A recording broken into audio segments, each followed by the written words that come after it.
વડોદરામાં jail road પર SSG હોસ્પિટલના પાછળના ભાગેથી પસાર થતી પાણીની નિકાલમાં ભંગાણ સર્જાતા હજારો લીટર પીવાલાયક પાણી રોડ પર વહી ગયાની ઘટના સામે આવી છે।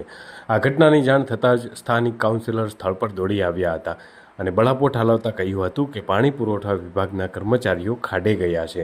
આ વિભાગના 19 વોર્ડમાં ફરિયાદ આવે છે। પાણીની સમસ્યા ખૂબ મોટી અને ગંભીર છે। પાણી વિભાગના અધિકારીઓ કમિશનરને ગેરમાર્ગે દોરી રહ્યા છે। વડોદરા પાસે પીવાના પાણીનો પર્યાપ્ત સ્ત્રોત ઉપલબ્ધ છે, પરંતુ તેના મેનેજમેન્ટમાં પાલિકા તંત્ર ઊણું ઉતર્યું હોવાનું સૌ કોઈ શહેરીજનો હવે જાણી ચૂક્યા છે। ત્યારે ગઈકાલથી વડોદરાના જેલ રોડ પરથી પસાર થતી પાણીની મુખ્ય નાલિકામાં ભંગાણ સર્જાતા હજારો લીટર પીવાલાયક પાણી રોડ પર વહી ગયું હતું, જેને લઈને લોકોમાં ભારે રોષની લાગણી જોવા મળી રહી છે। આ વાતને લઈને સ્થાનિક મહિલા કોર્પોરેટરે પણ અધિકારીઓ પર નિશાન તાક્યું હતું।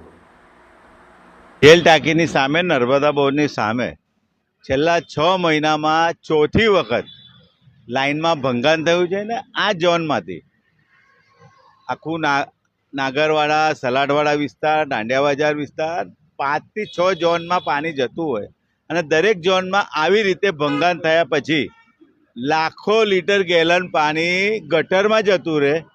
વિસ્તારમાંથી એટલા અસંખ્ય ફોનો આવે કે ઓછા પ્રેશરથી પાણી આવે છે અને તમે જોઈ શકો આવું મોટું ભંગાણ થયું હોય તો બધું પાણી બહાર જતું રહે।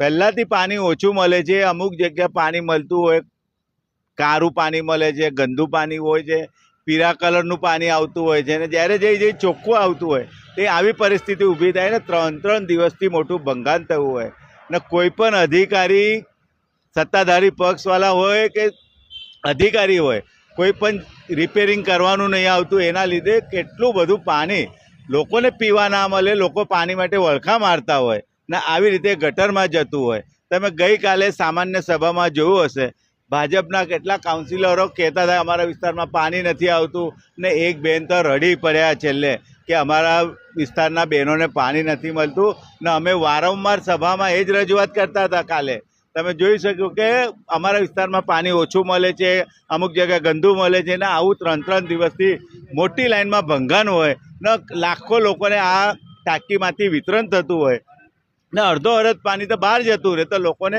પાણી મળે કેવી રીતે?